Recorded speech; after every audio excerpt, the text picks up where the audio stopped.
Blinded by the light, wrapped up like a douche, another runner in the night. Blinded by the light, wrapped up like a douche, another runner in the night. Blinded by the light, wrapped up like a douche.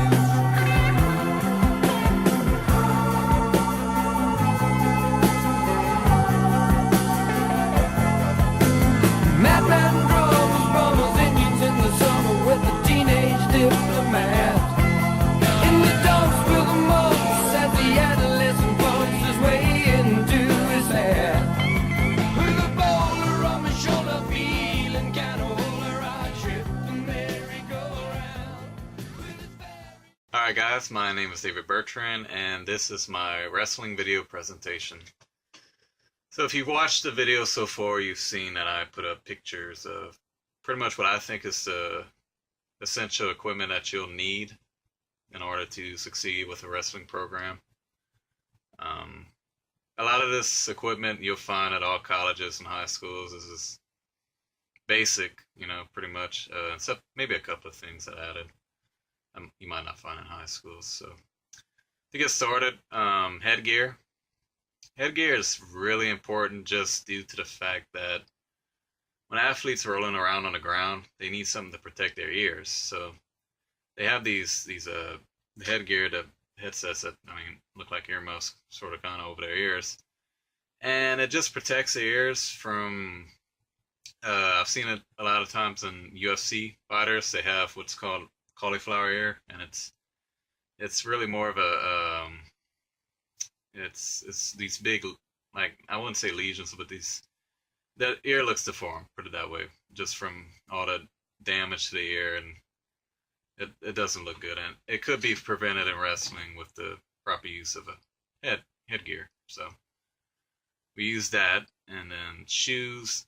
I'm not too sure if colleges do provide shoes for the athletes, but I'll explain to you why I think it's a good idea.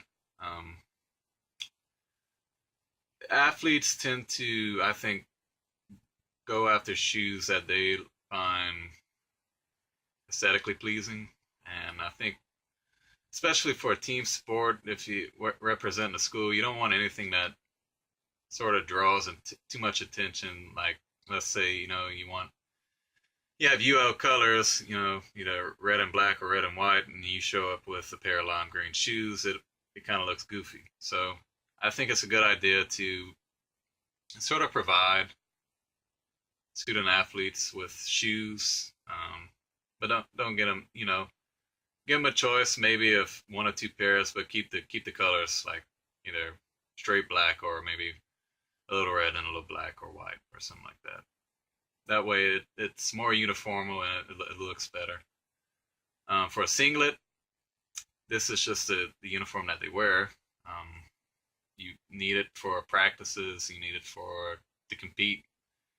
You just need this. This is pretty much standard protocol for wrestling, that you wear this.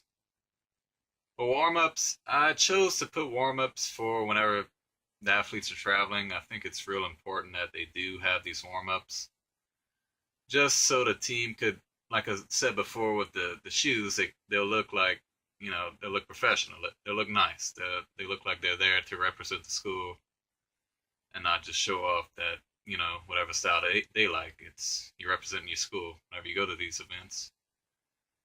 I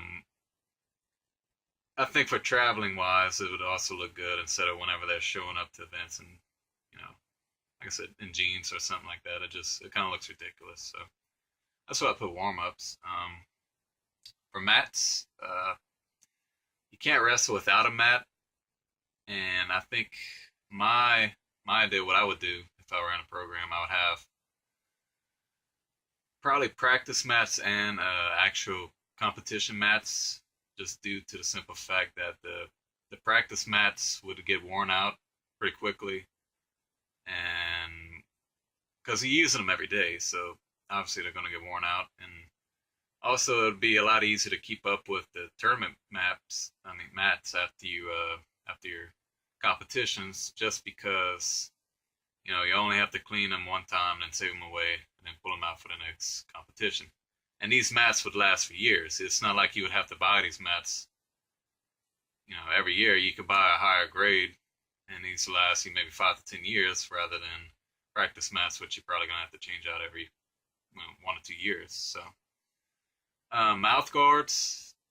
This is, I think, just a rule. I mean, it's a safety protocol that you wear a mouth guard in case elbows fly. You might get some teeth knocked out or whatever, and it's just to better help you more than really it is a rule. It's to better help the athletes stay to not get hurt, pretty much. Put it that way. I put a backpack. I would give my athletes a backpack.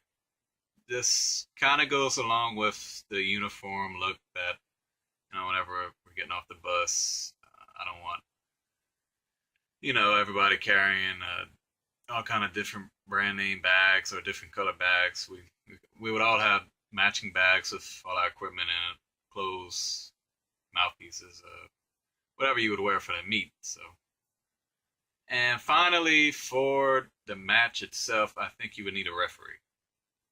Well, I mean, you do need a referee, but and you would need to pay the referee and try and get good ones for the match, so that you would have you would put on a successful competition. So that is my video presentation. Thank you for watching. Sneezing, sneezing, and wheezing the gun.